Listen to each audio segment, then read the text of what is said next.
her. The flood.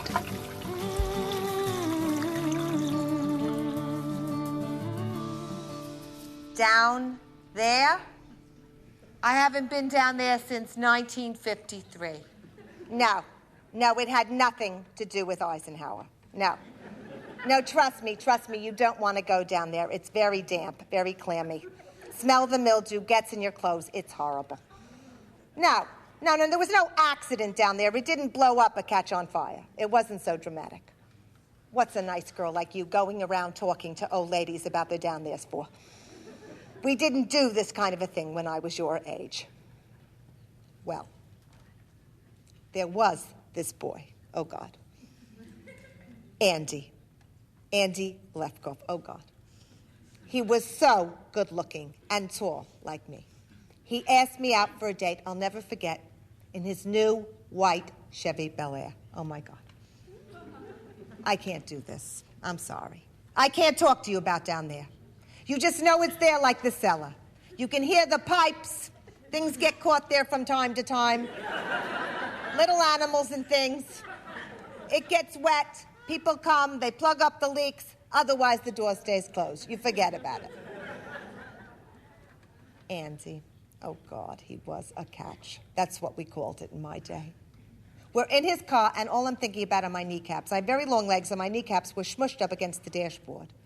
When Andy just grabs me and kisses me in this take-you-by-control like they do in the movies kind of way.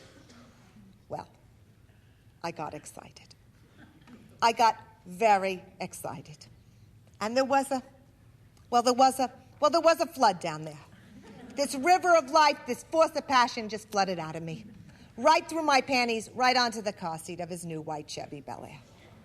Well, it wasn't pee, and it wasn't smelly. Well, Andy said it smelled like sour milk and it was staining his car seat. I was a stinky, weird girl, he said. I tried to explain that his kiss had caught me off guard. I wasn't normally like this. I tried to wipe up the flood with my dress. It was a new yellow primrose dress and it looked ugly with the flood on it. Andy drove me home. He never said another word to me. And when I got out of his car, I tell you, I closed it, locked the store. Never opened for business again. I used to have these dreams, though. I mean, they're crazy dreams, dopey dreams. Why? Burt Reynolds. I don't know why. The guy never did a thing for me in life, but always in my dreams, it was Burt and I. We'd be out for dinner. One of those restaurants, the kind you see in Atlantic City. Huge chandeliers, thousands of the waiters with the vests on. Burt would be there. He'd give me an orchid corsage. I'd pin it to my blazer. We'd laugh. We were always laughing, Burt and I. Laughing. Ate shrimp cocktail, fabulous shrimp, huge shrimp. Then Burt would lean towards me, and just as he was about to kiss me, the entire restaurant would start to shake. Pigeons would fly out from underneath the table. I don't know what the pigeons were doing there.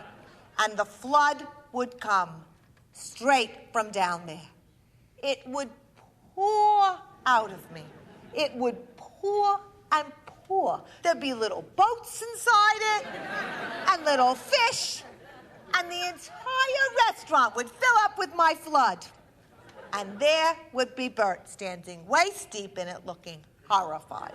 Horribly disappointed I'd done it again as he watched his friends, Dean Martin and the likes, swim past us in their tuxedos and evening gowns. I don't have those dreams anymore. No. Not since they took just about everything connected with down there. Moved out the tubes, the uterus, the whole works. My doctor thinks he's a real comedian. He tells me, you don't use it, you lose it. But really, it was cancer. The whole thing had to go. Highly overrated anyway, right? I do other things. Love the dog shows. I sell antiques. Excuse me? Come again? What would it wear? What kind of question is that, what would it wear? It would wear a sign. Closed due to flooding. What would it say? I told you it's not a thing that speaks. It's a place you don't go. Closed up, under the house, down there. You happy now? You happy? You got an old lady to talk about this stuff? You feel better? Actually, I'll tell you the truth. You are the very first person I ever talked to about any of this stuff. I feel a little better.